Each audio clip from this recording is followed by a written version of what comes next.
So many men are in their 30s and 40s and they're still training like they're 22, 23, 25 years old, which I think is fundamentally wrong for how you should be training when you're getting a little bit older. And, men in their 20s, we like to think that we can just train for as long as we want, 2.5 hours, the more the better, right?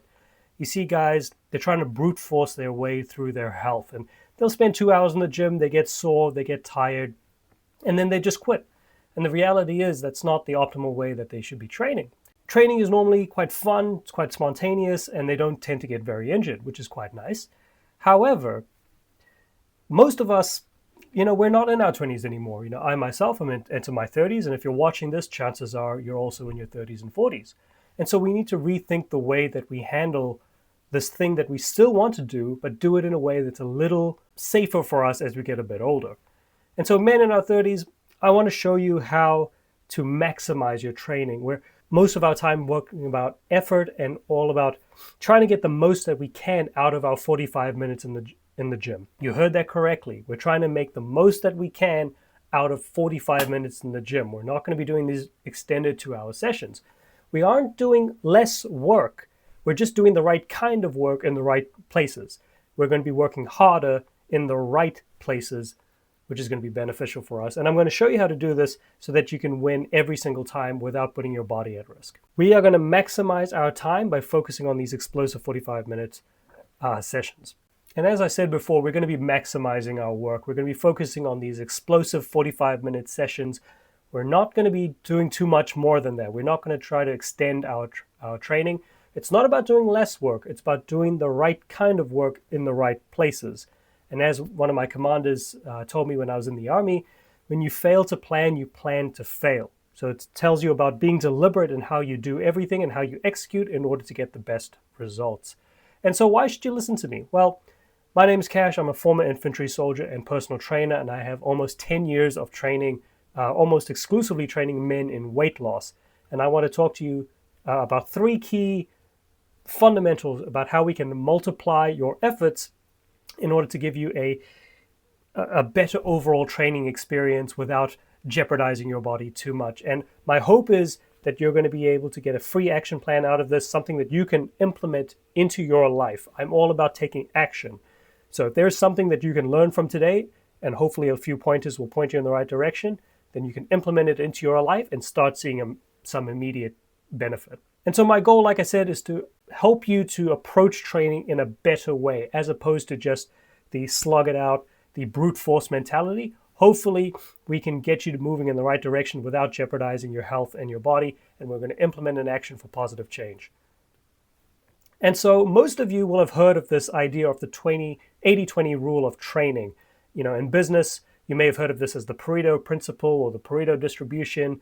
People have heard of the 90-10, the 70-30, 80-20. They're all the same thing fundamentally. And in business, most people will understand this as 20% of your work will bring in 80% of your revenue. And so you say, hey, I've definitely heard of that, but how does that apply from business to the world of fitness? But then there's some of you watching this who will say something like, well, hang on a second. I know that in the world of arts, that only 20% of the artists make 80% of the revenue or sell the most out of that genre, and you'd be correct. But then there's other people saying, well, I know in the world of book sales, guys like Stephen King and so on, 20%, probably even less, sell the most books. The vast majority of books are sold precisely 0 times, even though they're published. But then some of you are going to be saying, maybe some of the newer guys, that, hang on a second, I know in Spotify that less than 8% of the artists and bands that are on Spotify have any plays. Most of them have 0, even though they're on Spotify. They have 0 plays. So this distribution is all over the place, and it certainly is the case in fitness. So with that being said, I don't want you to do what most men do, especially men in our 20s when we think about optimizing. Most men focus on these 1% increments. These 1%ers is what I call them. And what they'll do is they'll do something like 6 different variations of bicep curls for one movement. It's, an arm is straight to an arm is bent. It's not that difficult. 8 different exercises for triceps because they know there's 3 heads, so they need to do different things for different heads of the tricep. 4 variations of lateral raises, which is just the same movement. 17 different machines for chest. These are a waste of time, and it's very much the case as a trainer, or maybe some of the bigger guys in the gym might give you this kind of look, because they're going to say, you're putting in effort, but it's misguided effort. And so hopefully we want to get some change out of that. And you don't compete. You're not a competitive bodybuilder. You're not a powerlifter. You're not a strongman doing strongman competitions. So we maybe need to tighten this up a little bit. For you as a professional man, you are not training for the stage. Chances are, if you're watching this, you're training for one of three things, hopefully all three: longevity, weight loss, or muscle gain, and to look good. We want to be focusing on achieving our goals without putting your body at risk, because you're not powerlifting, you're not bodybuilding, you don't need to go and do heavy bent over rows and ruining your back. I want you guys to get rid of this idea of how do I do more. Stop asking yourself how you can just do more and start asking yourself how you can maximize your training. It's a very different mindset, right? Instead of thinking about more in terms of more sets, more reps, and more exercises, how do I maximize the time that I spend in the gym? What exactly am I doing in that period of time that I can maximize so I can get the most bang for my buck, so to speak? This is what we need to do if we're going to be training a little bit smarter. So here's the simple system that I hope is going to be much more beneficial for you, and I want you guys to give this a go. And it's very simple. 3 days per week, 45 minutes per session maximum, focused around 3 core movements per session. If you can't find the hours in a week, to dedicate to 45 minutes a day, 3 days a week, you have a time management problem, not a training problem, and you need to get to work, fix your life. But that's it. It's not much more complex than that. So let's get into some of the exercises. We're going to be focusing on the big 3, the push, the pull, and the legs. Right, for our pushing, I've just given some examples here, some overhead presses and bench press. You can swap these out, and instead of a bench press, you could do dumbbell press. Not a problem. If you wanted to do rows, you can do obviously rows and pull-ups, preferably pull-ups. But if you want to stick with that pull-downs, because maybe that exercise is too difficult, not a problem.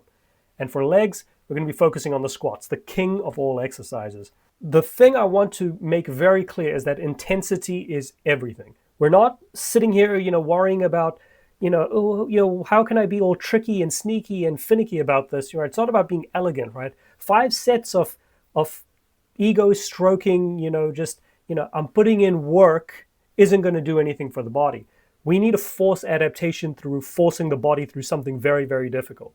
So we're going to be doing 2 heavy sets of 8 to 10 reps for the upper body, 10 to 12 reps for the lower body. And we're going to be pushing all out as much as we can. We're really going to be pushing both those sets to failure. You should be exhausted at the end of this. To give you a bit of context, well, let's look at this from a business example. Maybe this will help you bridge the gap. If you went up to your board of directors or you went up to your managers and you said, hey, I've got this great idea that we're going to make customers spend way more money. And they say, well, wow, what's that great idea? We're going to change the font on our website, which is going to force them to increase their expenditure on our website by 2%. It would be reasonable, in my estimation, if the board of directors fired you on the spot for wasting their time. Because 2% for a company that's only making, let's say, 100,000 a year is relatively nothing. It's not really worth their time. Maybe to Amazon that's a lot because they're a hyper-efficient business structure. But the reality is we're not focusing on these 1 or 2% increases. We want to focus on the 2x, on the 5x, on the 10x revenue. Right? What are the things that we can fundamentally do that revolutionize our training, that get us huge benefits, huge gains? Are you even turning up to the gym? Do you even have a gym membership? Do you even know how to lift the weights? Can you feel your muscles contract? That sort of thing. That's what we want to focus on, these large multipliers as opposed to these 1%ers, as I call them. This is why we want to hit our muscles hard with absolute focus and intensity, and then you're out of the gym. And so now let's talk about the how. And I talk about reducing friction. And this is the biggest reason most people will fail their fitness goals. And I define friction as anything that makes it more difficult for you to execute, right? To start and go about your business, so to speak. So if your gym happens to be a 30-minute drive away, you're going to fail, especially if you don't have the discipline of training. It's because you've just added an hour on top of your 45 minutes of training, which throw in traffic, throw in kids, throw in your wife, throw in everything. People aren't going to make this kind of trade. It just becomes a little less fruitful for you. So this is a terrible trade. So the better thing to do would be to try to make yourself a home gym, or to find yourself a gym within 5 minutes of your office. You need to find a way to make missing the gym or skipping the gym impossible, right? If you can reduce the friction, that's awesome. If you can eliminate it completely, that's even better. And this is something I want you guys to try out. I've tried this with previous clients, and for those that were able to implement it well, it was very useful. I want you to try this if you are the kind of person who's going to be taking meetings and calls and so on, and that is to take a call while you're on a walk. So let me explain. The reason why you want to do this is because this is low intensity, low impact cardio. This is an easy way to burn 200 calories, give or take, with minimal effort. This is really slow. Like I'm not telling you to power walk. You shouldn't be out of breath, not even close. This is just strolling. So you're just burning the calories while you're being productive. If you want, you can take a walk down the viaduct, take your dog for a walk while you're doing it. Assuming that your workplace is going to allow you to do it, not a problem. I've had a few clients, that have had this experience, and for them, they weren't doing it around the viaduct, they were just doing it around a local park. But the same principle applies, and they said it was way more productive for them because they had the blood flow and blood was flowing. They felt more productive while they were taking these calls that ordinarily they'd just be sitting in some dingy office. Let's wrap this all up, right?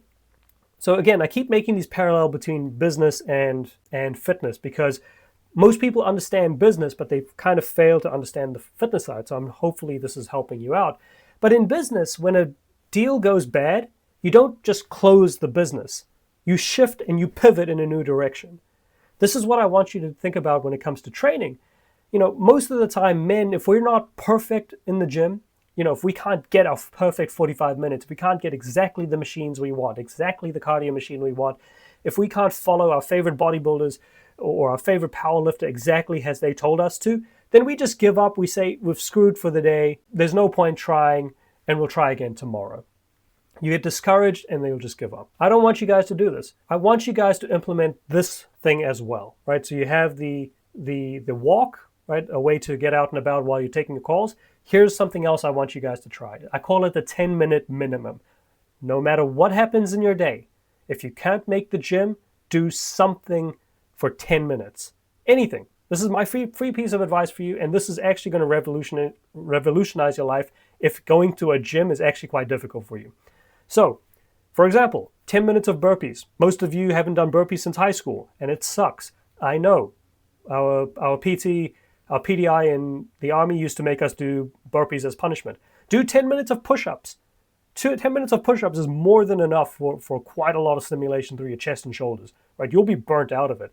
And if you're sitting here thinking, brother, that sounds super easy, pause the video, go do your 10 minutes of push-ups, get back to me in the comments and tell me how your shoulders feel like they're going to fall off and your elbows don't feel very good. It's not as easy as it sounds, but 10 minutes of something is always going to be better than nothing. It's a great alternative, until you can get back to the spaces where you can just focus on the gym and lifting weights and all that sort of stuff. Whether it's a walk, whether it's going out with your dog, whether it's doing your push-ups, doing whatever you need to, guys, for 10 minutes. The point of that is to never hit zero. So I want you to make me a promise today that no matter what happens, you'll do 10 minutes of exercise every single day, even if you feel like this guy. And so with that, ladies and gentlemen, thank you so much for watching. I really hope you get something out of it. Please go and implement some of these ideas into your daily life. And if you do get some benefit, please leave a comment and let me know how it fits for you. I want you guys to continue winning. I want you guys to continue to get fitter, stronger, be better people. Follow the system, do the work, and keep winning, my friends.